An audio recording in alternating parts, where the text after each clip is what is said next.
All right, welcome into the first off-season episode of Necessary Roughness. As always, I'm your host, John Boyd, joined by Nick Winograd. We've got uh, a fun show for today. We'll do a little recap.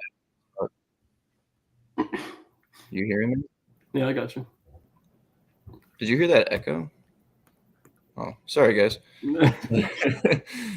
John Boyd, Nick Winograd. We've got a good show for you. We're going to talk Super Bowl recap. Had our predictions.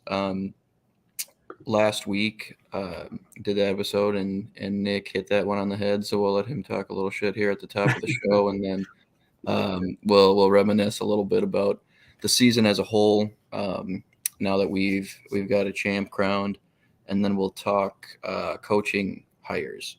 There's been a lot of that going on.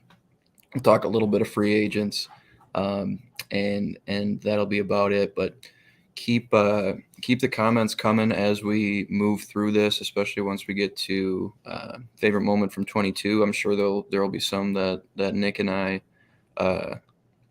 forget as we kind of move through these. I thought of a couple, but as we kind of talk off the top of the head, I'm sure there's a few we'll miss because it was a nutso season. So first and foremost, though, Nick, how the hell are you? Doing great.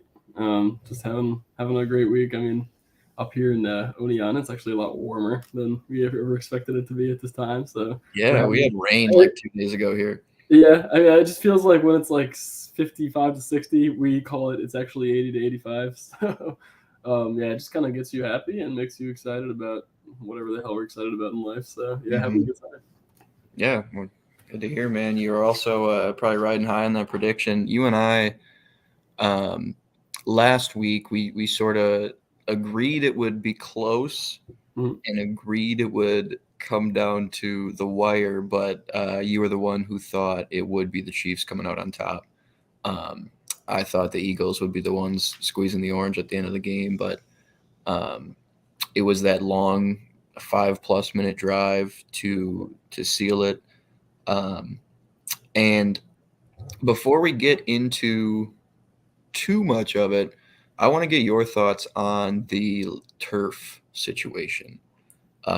Because there were, I mean, I don't know if you've probably seen at least some of the highlights or the lowlights maybe of the edge rushers slipping as they try to bend the edge. Guys in and out of breaks on routes, just slipping and falling. Mahomes slipped in the pocket, just trying to maneuver a little bit.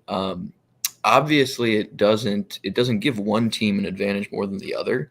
Mm-hmm. But how do you feel that affected the outcome of the game? Because I think there are some matchups that didn't really pack the same punch they might have if like Eagles pass rush, for example, versus the KCO line. Like some of those things just weren't really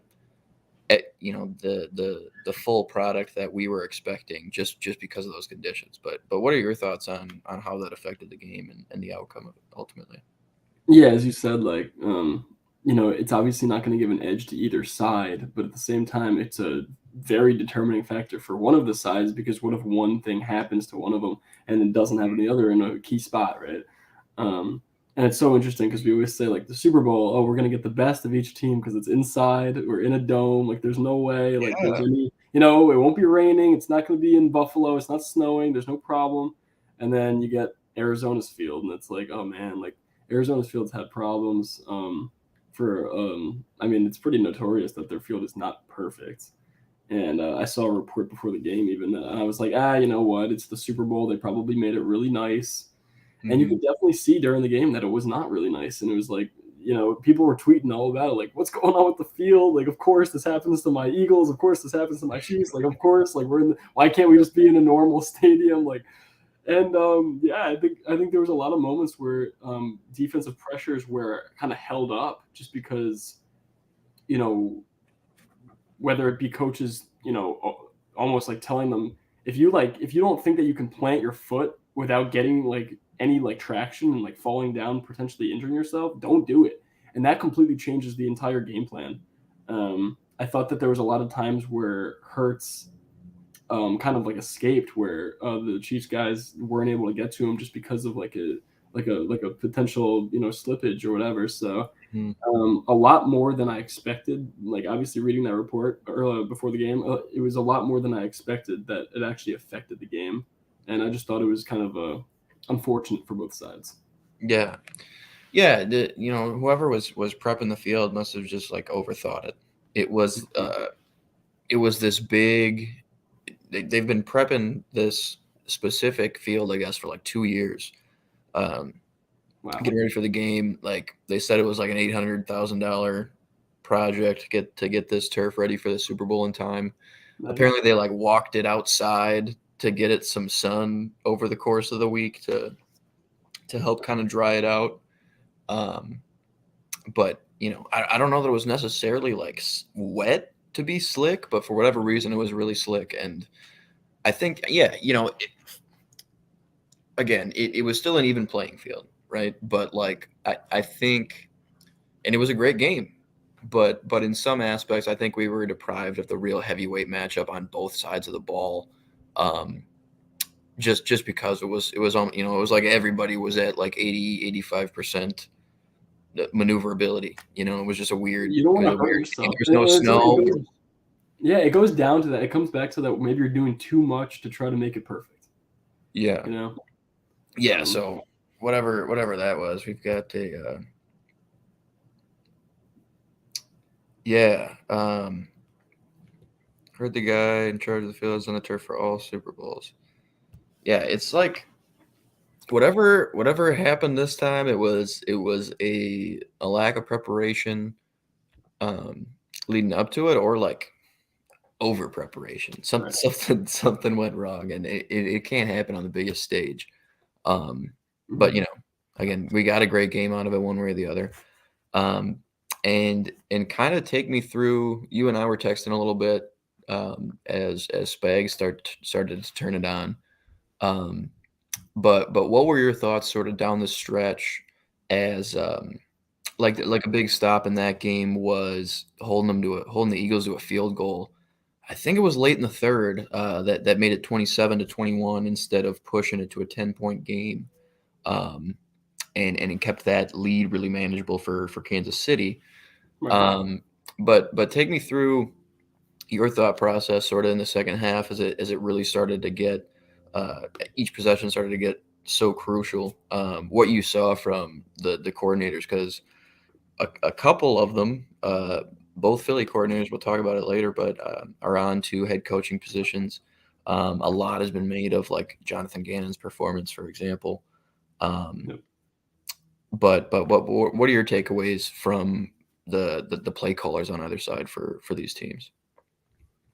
Yeah. I mean, I thought that Gannon. Listen, like I don't know if this is right, and this is just what I saw, but I don't know if maybe the Eagles' defense wasn't as elite as we thought it was all year, or if it was, but it was just maybe the NFC offenses that they were playing were kind of like I don't know. It was like a mirage where it's like like we're like they're really talented. Obviously, they wouldn't be doing what they were doing to these NFC teams if they weren't talented. But it's like they're not facing the best of the best offenses. They're not. Um, and if they were facing like a 2020 Bucks, like what would have happened? If they were facing like, one of these really high powered Packer offenses from previous years, what would happen? But they really faced like Daniel Jones and the first year head coach in New York, and then they face, the fifth string quarterback of San Francisco, and it's like Mhm. obviously they look really good, but perhaps it was like a mirage for like and then it's Kansas City, and it's Kansas City just has it all kind of like they've got a tight like we were talking about obviously last week we are talking about a lot. Um and I thought Bieniemy and Reed were like the real MVPs of this game because they just yeah, as you said, Reed would have to coach his ass off. Like he would have to have one of his best performances ever. I don't Mhm. know if it was his best performance ever, but it was like a top three masterpiece from Andy Reid and Eric Bieniemy, who needs to be a head coach, and I've said it for years. And yeah, I mean, I thought it was really just Jonathan Gann is a really, really good head coach, and I hope he does good things in Arizona. But he definitely got outsmarted, outcoached, outclassed by Andy Reid. And Yeah, it was impressive to watch because as I said, I thought it would be 23-20 Chiefs. I did not Mm, expect them to score that many points. The Chiefs right. at this point in the season are more of a team where they like just kind of get it done. They don't really, seize the moment to go up to like 38, 41 points. So it was really impressive. It kind of felt at the end of that game like this is just they're gonna go for it. They're here. The Eagles are scoring points, and now we have to score points, and it's like they just completely did. They flipped the switch in that second half where it was like they never felt like they were down 10, and I was like, that's kind of where they want to be. They kind of feel kind of comfortable when they're down 10, right? Yeah. It's like okay, like so they think that they have us, right? They think that they have us right now, and they haven't seen our best just yet. And I was right. I mean, that's what I said to one of my friends when I was at halftime. I was like, I don't think that we've seen Kansas City best. If we don't see it all game, they're not going to win. But we did. We kind of did see their best at the end of it, and that's kind of why I thought that they pulled it out. So even though I have a lot of respect for Gannon and that whole staff, and Nick Sirianni and Jalen Hurts have absolutely nothing to hang their heads about. They were awesome all Mhm. season. It's just an incredible year for them because I think that a lot of people expected them to, win the division, but not go to the Super Bowl and not be the one seed. So it was just an incredible year. But Gannon kind of got outclassed by Andy Reid and Eric Bieniemy, and that's all you really can say at the end of the day when you look at the result. Yeah, and I mean it's probably the best staff in football, you know. Yeah. So you're right. It's nothing to hang one's hat about. It just there was a lot made about getting that head coaching opportunity right after his interview was the following morning. Uh, Right. but I think throughout the season, these past 2 seasons, you've seen him prove enough um, as a defensive play caller. I think he's grown too from year one to year two. But in that game on that stage, it was something where and the field comes into play a little bit because where it had its biggest effect, I feel like, was the edge rushers, and this is on both sides, but it was more of an advantage coming in for Philadelphia. Those guys weren't able to turn the corner for anything. They weren't able to use any leverage. You think about the guys like Hassan Reddick and Josh Sweat, how horizontal they get when they bend around the edge. Like you couldn't use those angles. Right. There just wasn't the traction for it, which is unfortunate. And I think that left Gannon with a hand tied behind his back. Um, but that's something again that was the case for both sides. So I think you saw the Kansas City staff really sort of just roll with those punches. And we did see a lot of that screen game from them that sort of nullified some of the pass rush as well. Um, and I think they would have been ready for it too if the conditions were such that it could be effective. But yeah, I think you hit it on the head. Like just outclassed by the best of the best. Yeah. Um, and it shows just how great that organization has been, and a well coached team plays opportunistic football. Jalen Right. Hurts made one mistake, and it was enough to turn the tide just enough. Bolton houses it, and that was Yeah. really the difference. Hurts was lights out otherwise. I mean, he was unreal. And there was I mean, I tweeted about this too. It was a little snarky, but there was a lot. Like the 49ers were chirping all week or all 2 weeks about the Eagles. I think it was Robbie Gould, Niners kicker, said that if you make Hurts play quarterback, you've got a pretty good chance. Um, he did score 3 of his touchdowns on the ground. I think Mm. 70 or so yards through the on the ground, but he played plenty of quarterback and 304 passing yards. Um, if I guess you make him play quarterback, he hangs 35 on you and does that on the biggest stage there is. Like, I mean, he was obviously up for the occasion, and it was a really good game played by both teams. Like, it was all you can ask for from an objective fan point of view. So, um, I'm happy with the outcome. I didn't necessarily need to hear too much more of Travis Kelsey post game antics, but Yeah. Yeah. hey man, they're the champs. So Yeah. Um, um, there's one more thing to say about, like, my going back to my point of them being outclassed. I mean, the two last touchdowns that Kansas City scored to go up by 1 and then go by 8 were the same play, like, on yeah, both the other side, like, and obviously yeah, Andy and Reid, I'm sure like, he called it a corn dog, right? He called, like, that's what the play is called. yep, and that And he was said, credit to the enemy. yeah, credit to Bieniemy. Like Andy Reid said, that's called corn dog. There's nothing better than a corn dog with some mustard, some ketchup, and that's just what we called one of our best plays on the goal line, right? And he Hmm. runs it one time with Kadarius Toney, who had an awesome game, and then he runs it with Sky Moore on the other side. And it's like, Yep. it's so many times where Kansas, they literally, the play design is like, we're going to him, but you're not guarding him because Kelsey's gonna also be open if you don't guard him. And it's Hmm. like Kelsey's there, right? And then it's like, okay, fine, we're gonna guard him in the end zone. Sky Moore's wide open, 8 point game. Like, it's just incredible. It's like they're Hmm. telegraphing where they're gonna go with the ball, but they're really not, because it's a disguise, because the tight end's wide open if you don't guard that. And it's Hmm. just so impressive. And I just thought, like, when I watched the second one, I was like, wait a minute, did they just run basically the same play that they just did? Yeah, it really Yeah, was. And yeah, it's just such an effective play. yeah, and I guess that's something that the enemy saw on film, where when you use that jet motion, Philly would try to get out ahead of it, and basically when they were in man, they would pass off that responsibility preemptively, Mhm. so they could get numbers to that side and move with the passing strength, basically. So when they did that like quick motion and then went back the other way, they knew that they had checked and passed off that responsibility for Tony or Moore, um, and they knew that it was a 2-on-1 out to that side, basically. If they threw out there quickly. So and coincidentally, he noticed this watching the week 4 game against Jacksonville. So the guy who initially figured this out was Doug Peterson, who's also an Andy Reid disciple, which is, Mhm. it's a good staff.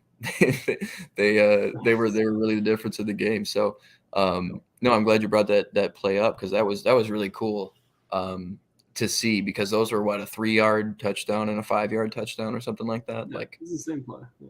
yeah, not these big explosive plays.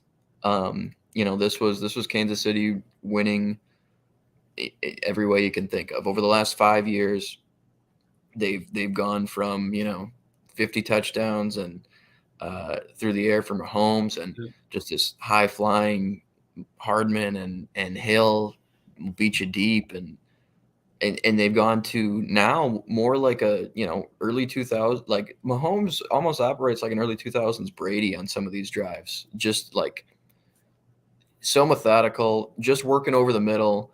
Oh, Kelsey check and release, ball out in 2 seconds, like. Yeah. And they've shown the ability to dial it back and beat you that way as well.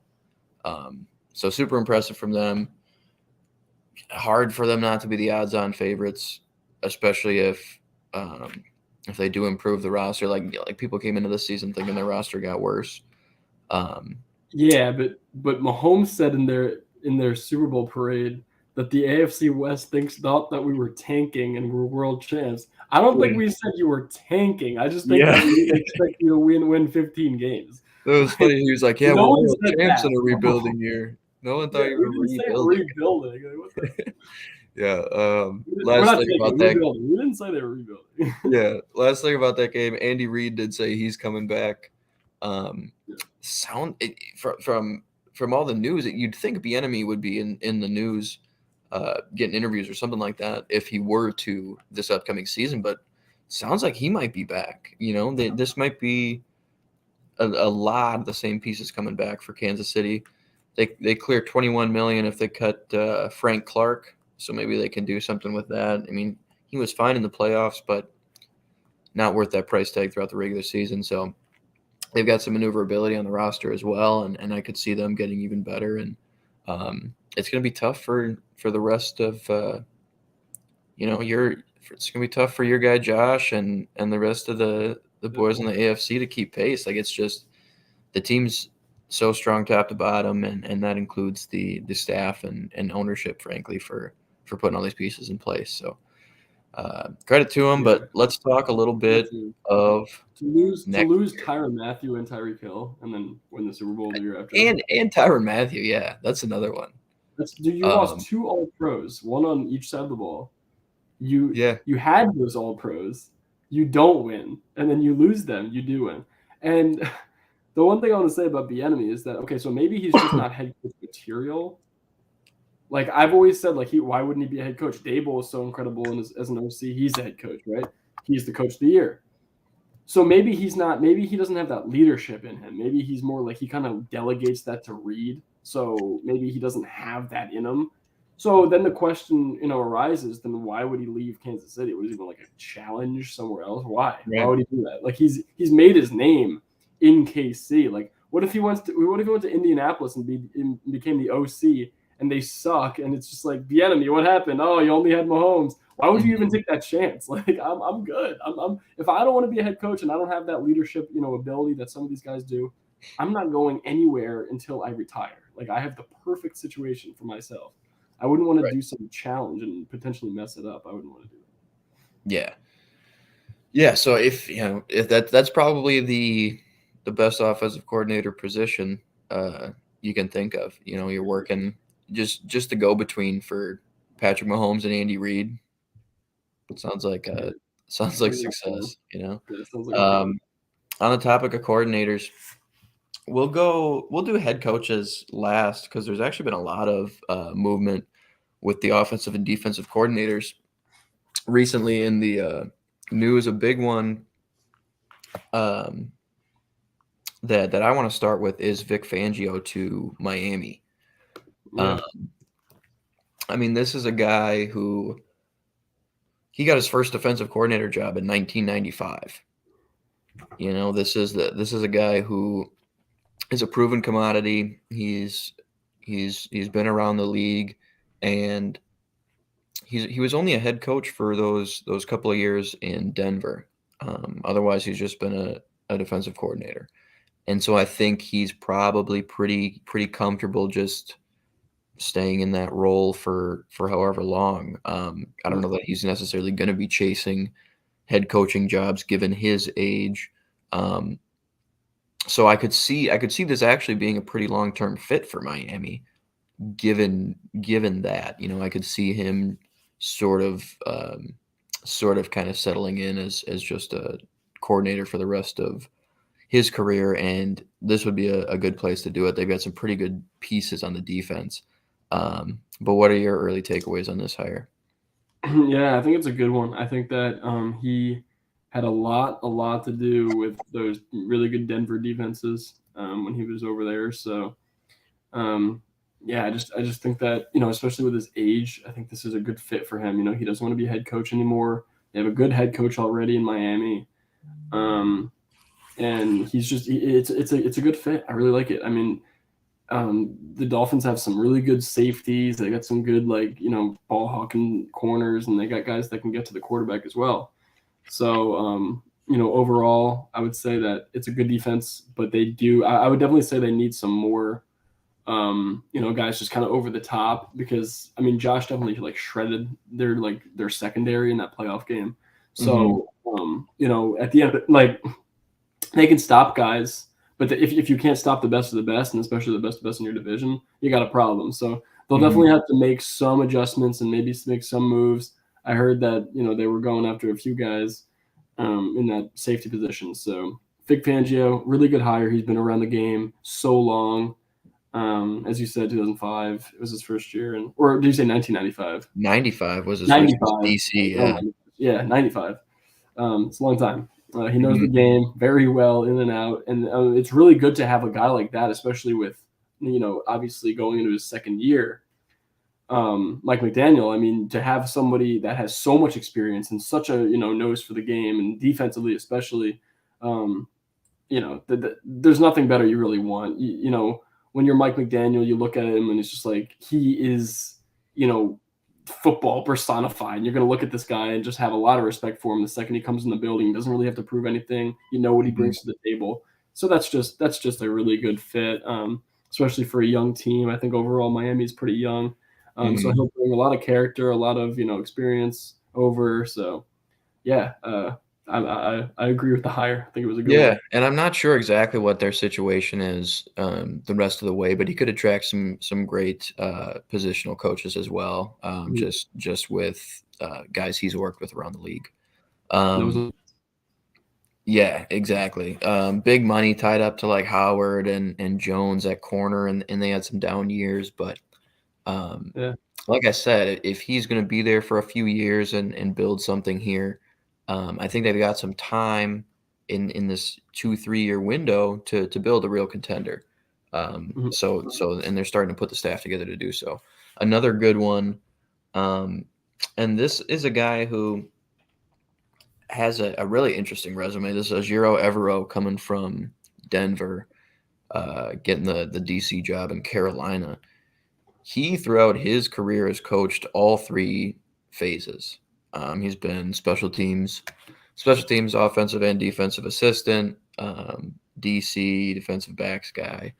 Um, so I think that's always a good like extra perspective, whether that's from a head coach or one of your coordinators to have seen both sides of the ball or all three phases. In his case, just to sort of broaden your perspective and give you some more, maybe a leg up on the competition because you've been that problem solver in kind of working against the defense as opposed to coaching the defense. You've been in those rooms. Um, so I think that's a great hire for Carolina as well. My Vikings had their eyes on him a little bit as well. Um, Before going with my favorite defensive coordinator hire, and Brian Flores, who we'll talk about in a second here. But Evero had a great year in Denver last season. Um, we talked. I mean, we talked about during the season on a couple of our episodes how dismal the Denver offense was, and if they were to put up, I think it was like 18 points a game, Mhm. they'd have been, at the time we did it, I think it was like a 10-1 or something like that. And the defense was serious last year. With they have some pretty good pieces, but it's not a really stacked group necessarily. Mhm. It's comparable talent, I think, to what he's walking into in Carolina. When you think about, yeah, Patrick Surtain's an all pro corner, Mhm. um, but J.C. Horn is young, and he's a great corner already, might have a similar ceiling. Think about a guy like Jeremy Chin, Derek Brown, um, Great these players. these young pieces that he's walking into, and he's a young growing coordinator as well. So I think that's a great fit, and could be a long term one if he doesn't target a head coaching position coming up here, depending on how it goes with them. Because I think there is some room to grow with the young talent on that unit. So that was another one. My third defensive coordinator hire that we'll touch on, um, to to a deeper degree, is Brian Flores to Minnesota. Mhm. And this one is, if you've been in touch with the zeitgeist in Minnesota at all, it's that they hated the soft, passive Ed Donatel scheme. It Right. was a lot of, it's a Fangio style scheme with a lot of cover four, quarters, cover six, and pretty much always off coverage. Not a ton of blitz packages that they got to, not a ton of man coverage. And it left them pretty predictable. It left a lot of stress on the linebackers at the second level as well. Um, and Flores is the complete opposite of Ed Donatel. He's very aggressive. He's got a lot of creative um, disguises that he uses. He'll threaten you with some zero pressure. Something he likes to do a lot in New England and Miami. And he was the play caller on the defense uh, for the 2018 Patriots Rams Super Bowl, where they held the Rams to 3 points, That's why he got that job in Miami. and That's a he big reason completely why. outdueled McVay. Mhm.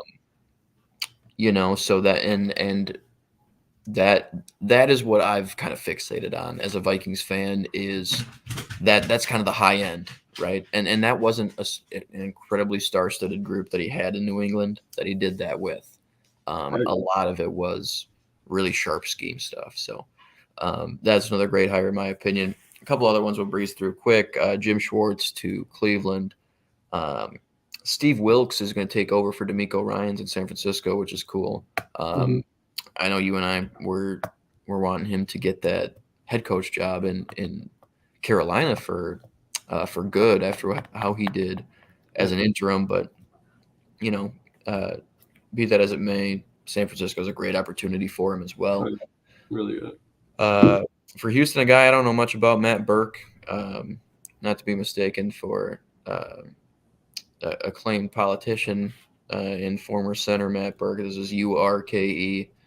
But Okay. not, I don't know a ton about him. Ryan Nielsen goes to Atlanta, 5-year defensive line coach in New Orleans. Coached some really good units with Cam Jordan and did some great things for David Onyemata. So I think that's a pretty good hire as well. Don't know a ton about it. And New Orleans replaced him. He was co-defensive coordinator last season. Mhm. Replaced him with formerly Cleveland's defensive coordinator Joe Woods, who had an abysmal season in Cleveland. So we'll see how that one goes. Offensive coordinators, some more interesting names that are on the move. I think most interesting is probably Kellen Moore heading to the Chargers Yeah. to take over for Joe Lombardi. I think we kind of guessed that one. I think we were on that one for We sure. were on that one. You're right.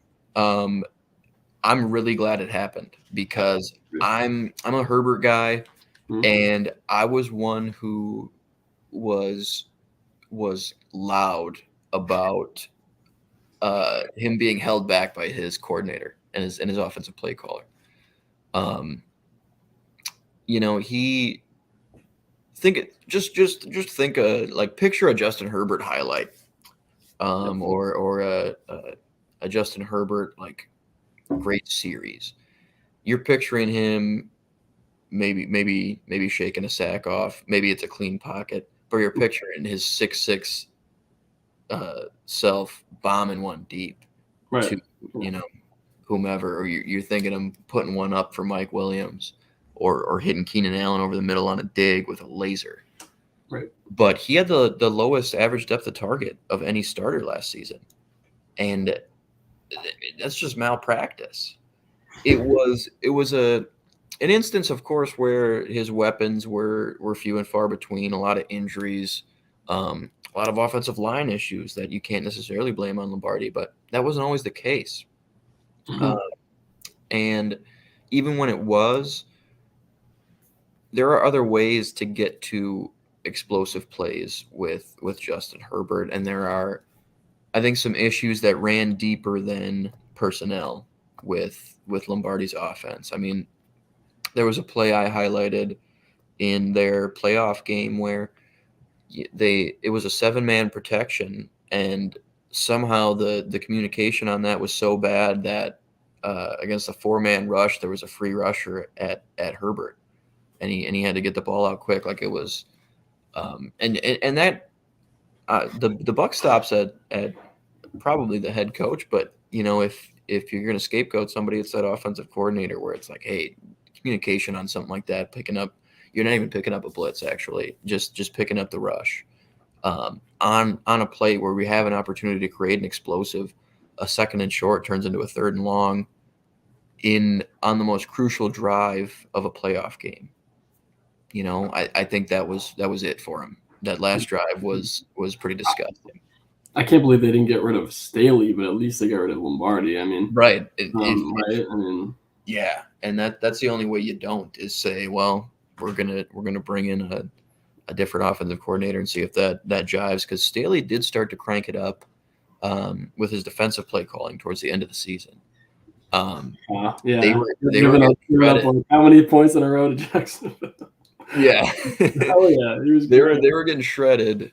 Oh, Um, really up through like week 12, and then the yeah. last few games when they started making the playoff push, their defense started playing pretty well. They started making some adjustments. started going to some more man, and that's when Michael Davis started to break out. Um, but I think that's such a good hire. We haven't even mentioned Kellen Moore much. We've mostly just brought down the Chargers from last year. But Kellen Moore, I think, is going to be great. He's a really creative young coordinator who comes in, a former quarterback. And I think he's going to work really well with Justin Herbert specifically. And I think he's going to be able to build a game plan that will highlight his strengths a lot more than the 2022 Lombardi game plan did.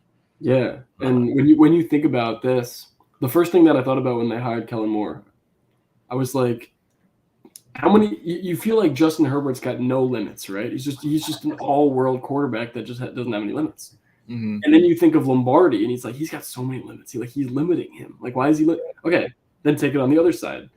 Dak Prescott, he kind of has some limits. Like he's not that all-world quarterback that can just fling it like Herbert and guys like Josh Allen, Joe Burrow, and Patrick Mahomes. These guys are in the same tier. They're in the same echelon. Dak Prescott's not in that tier. And it's like if Dak's got these, limits and Lombardi's limiting Herbert from being, Burrow, so then it's a perfect match, in my opinion, to have somebody that was working with somebody who wanted to get him in space, wanted him to make him become that top tier quarterback, and he couldn't do it just because of the limits that Dak Prescott has as a quarterback. He's a good quarterback, he's just not that on that level.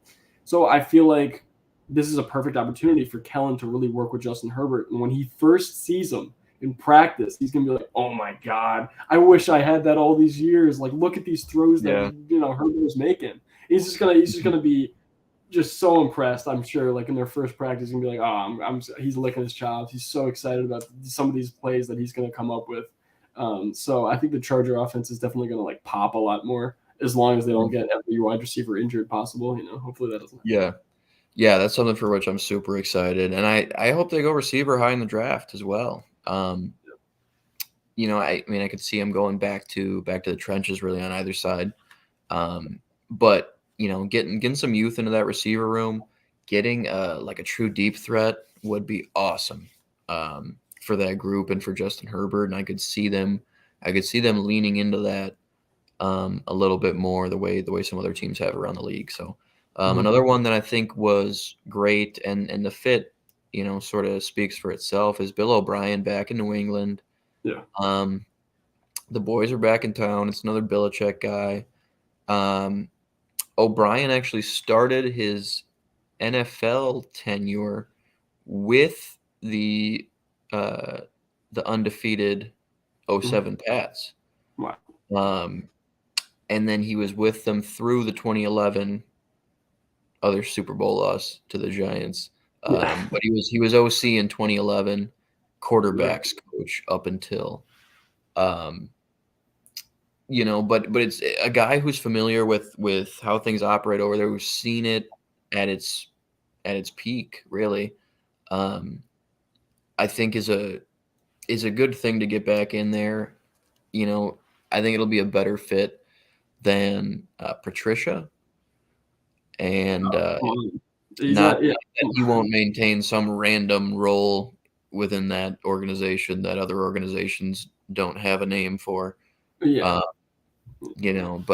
it's all very ambiguous over there. But I think O'Brien is the OC along with Bill and Bill is going to be a good tandem, and I think we could see your AFC East is going to be really competitive this year, especially with how whatever happens with the Jets quarterback. Right. If we see in 4 days that they just signed Aaron Rodgers or traded for Aaron Rodgers, I'm gonna be like, whoa, I'm still not scared of them, but whoa, okay. And then Miami's doing what they're doing. It's so impressive to me that New England, with a defensive-minded guy, they put him at OC, and they were still within a playoff spot in the last week. Or if they won, which they were never going to do against us, if they won, they were in, and it was what? They don't even have a good team. How are they almost in? I don't understand this team. It's always that way. The unit Flores coached to hold one of the better offenses we've seen to 3 points. Yeah. the front seven was literally Adrian Claiborne, Lawrence Guy, Adam Butler, Ooh, John ooh, Simon, ooh. Chase Winovich. Oh, Um, it was yeah, awesome. Like it was just Trey Flowers might be the biggest name on he was that group. good.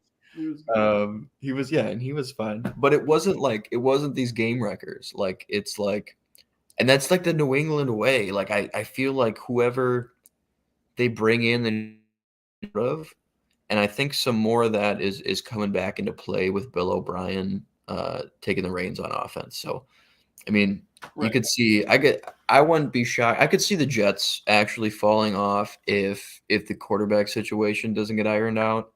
And I mean, not necessarily falling off. I could see them stay, right under 500. But yeah, because the Um, defense is going to allow them to stay within that. They're not going to really go. yeah, and the rookies are going to improve, but it's Mhm. just I think they have some room to some ways to go as far as a culture goes, unless True. again they bring in a stabilizer at quarterback. Um, but I mean, if they do, you could see all four teams above 500. Like this is Yeah. that wouldn't be crazy to me.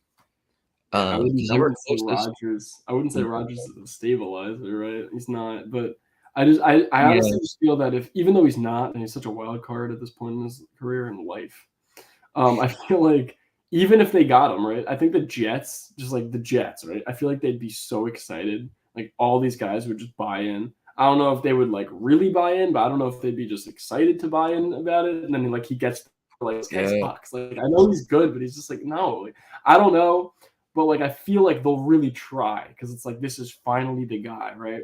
Imagine being Even though he's Sauce on the back Gardner. end.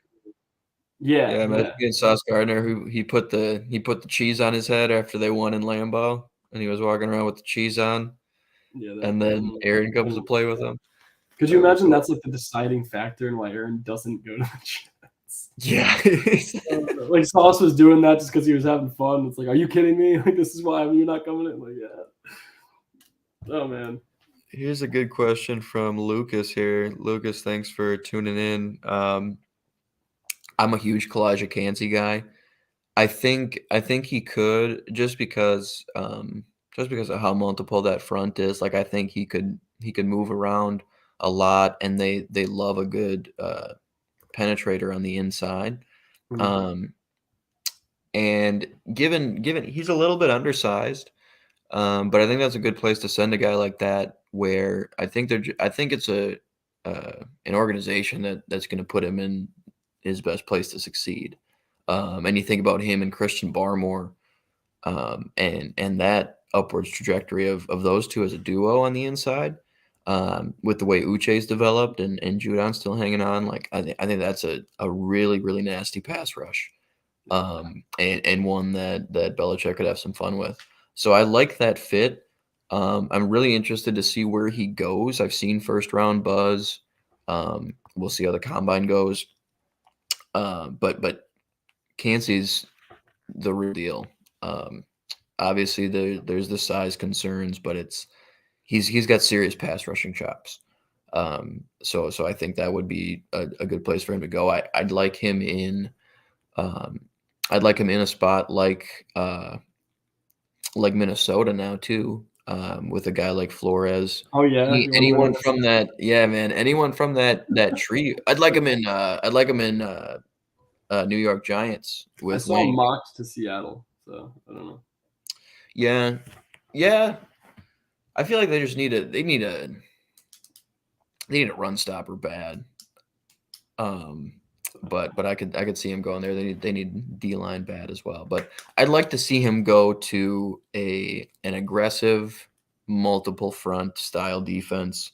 That's going to let him really pin his ears back and put him in good spots. Like if he goes to work with Wink or just any of those real aggressive D coordinators. Yeah. Um, but no, that's a great question. I do like that fit though. Anything you want to add, Nick? No, I mean obviously I made fun of you for the Vikings, but I agree. Like, yeah, it's an aggressive guy, and you just got an aggressive guy, so why He's wouldn't a you tip of have my pair tongue.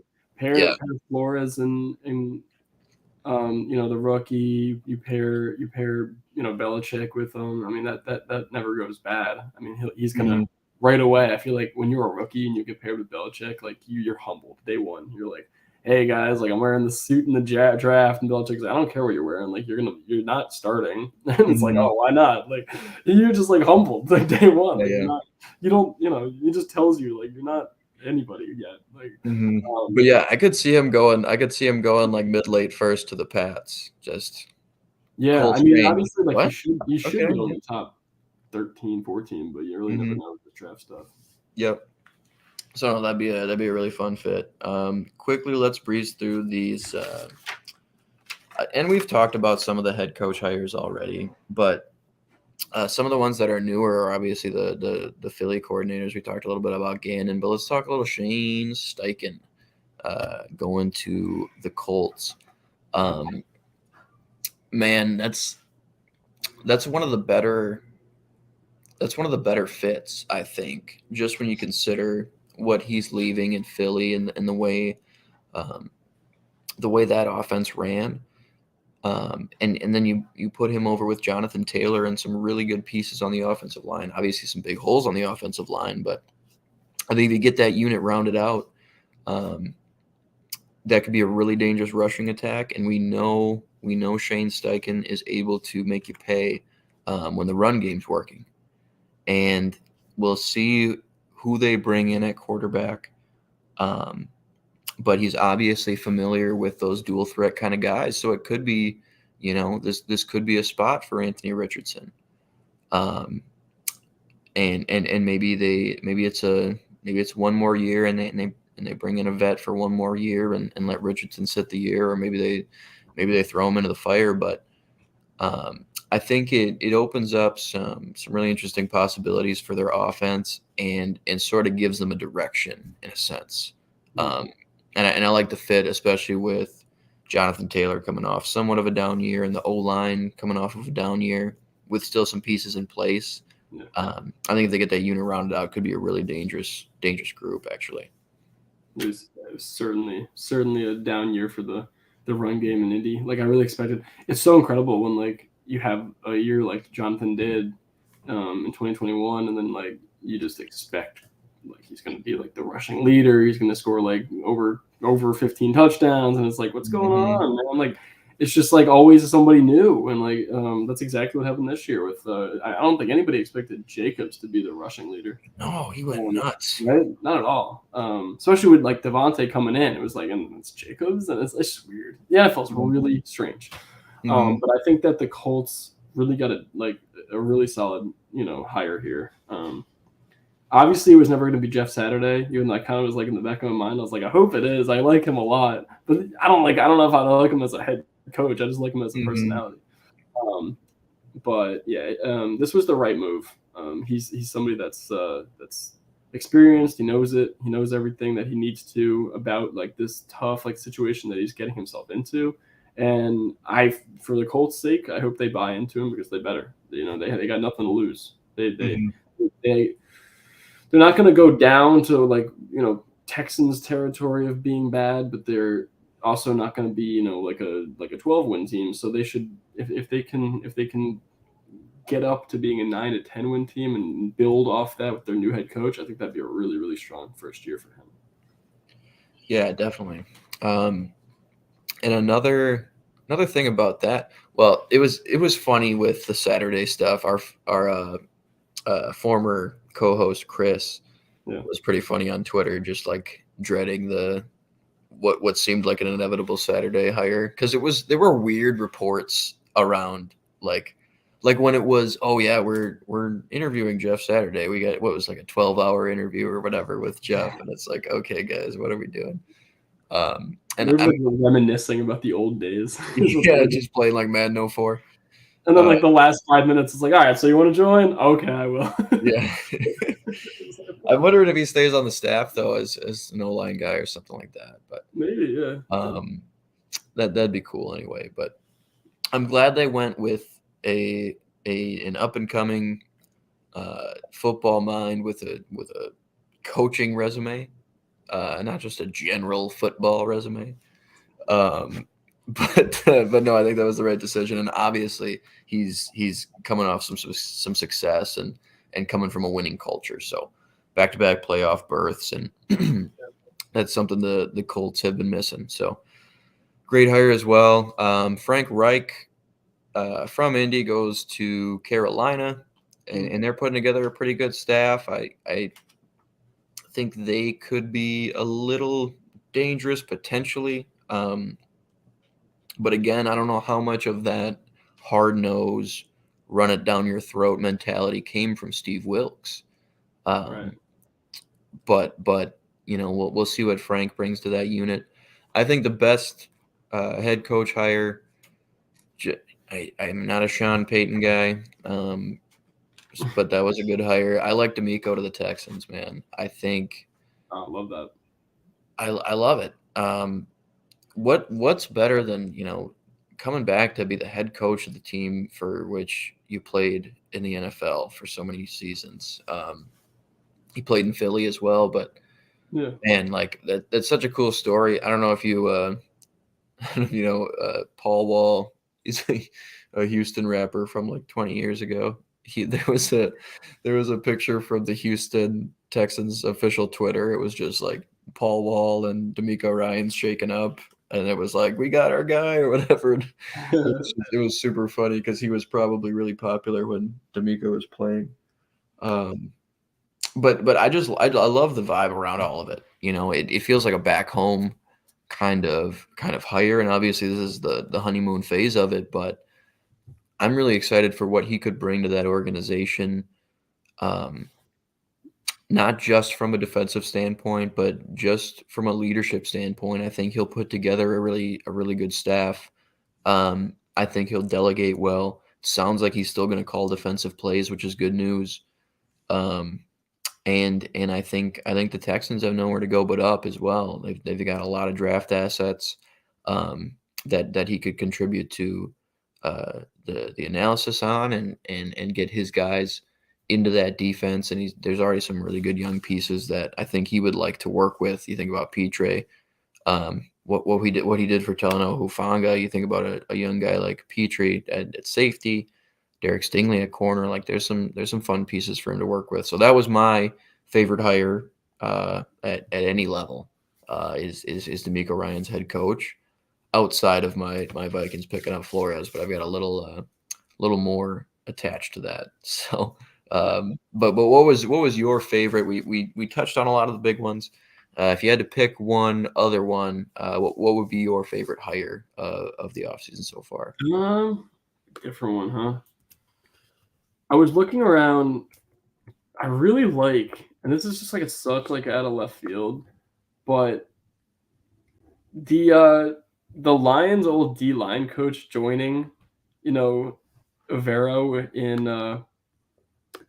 in Carolina, Todd Wash. Kind of like Oh that. yeah, I kind of like that. I don't know. I think that that whole the staff is getting really. yeah, because I think the Lions' problem defensively was not their line. It was like, the back end of it. They were not playing well. They would get beat deep. But like Aiden Hutchinson, you have to put a lot of respect on Todd Wash's name and making Aiden Hutchinson who he was because James Houston. yeah, James, yeah, exactly. So it's like I think that it's kind of sucks for Detroit that he's leaving, but to go and be the defensive, line coach and help the Panthers, I don't know. I kind of like that. Yeah. So I mean, it's just kind of like a random pick. Like obviously, I really like Ryan's, and I like the Peyton move, for Denver, Mm-hmm. among others. But I just like it kind of struck me when I saw that, and I was like, yeah, like he was really good with Detroit, and I thought that their line was really good. So I don't know. I just think that that'll help a lot for Carolina, and they're going to keep on building that staff and making it better than it was last year and the years prior. So yeah, a defensive line coach, coming from a good defensive line to a team that Mm-hmm. needs that type of thing. I think that's a good hire. Yeah, yeah, I like that one too. My only other kind of random one that we didn't speak on is Mike LaFleur Mm, joining Sean McVay in LA with the Rams. So yeah, some familiarity there, similar tree, um, similar philosophy. Like I think I think they took a hit this year when Kevin O'Connell moved on, and Sean McVay kind of lost his second in command there. So I think it'll help to get another strong offensive mind into the building, and let Sean McVay do some more of the game management kind of stuff, and maybe delegate a little bit further. Um, but that's the only one I could think of. Mhm. We'll have to talk free agents and all that jazz next week. We should be on Tuesday next week, Yeah. if nothing changes. So in a few days here, we'll get to free agent fits and some of the top guys that we're looking at, um, and go from there. But if you've stuck around this long, thanks as always for listening and sticking with us. Um, go ahead and like, comment, subscribe, stick around on this channel uh, for the bounce. That'll be on right after us with Kevin James. They do great work to keep me up to date on my NBA, as I spend most of my time otherwise researching football for stuff like this. So I get all I need for the week in that hour with the bounce. So check them out as well. Um, and yeah, again, if you haven't subscribed already, go ahead and do that. Throw us a like. It'll help us get this video pushed around and win the uphill battle against that YouTube algorithm. Yes, sir. Um, but unless you've got any parting thoughts, Nick, we will sign it off here. Yeah, man. Nothing else. Sounds Thank you good. guys for watching, and we'll see you on Tuesday. See you Tuesday, guys. Thanks again. Take it easy. Bye, guys.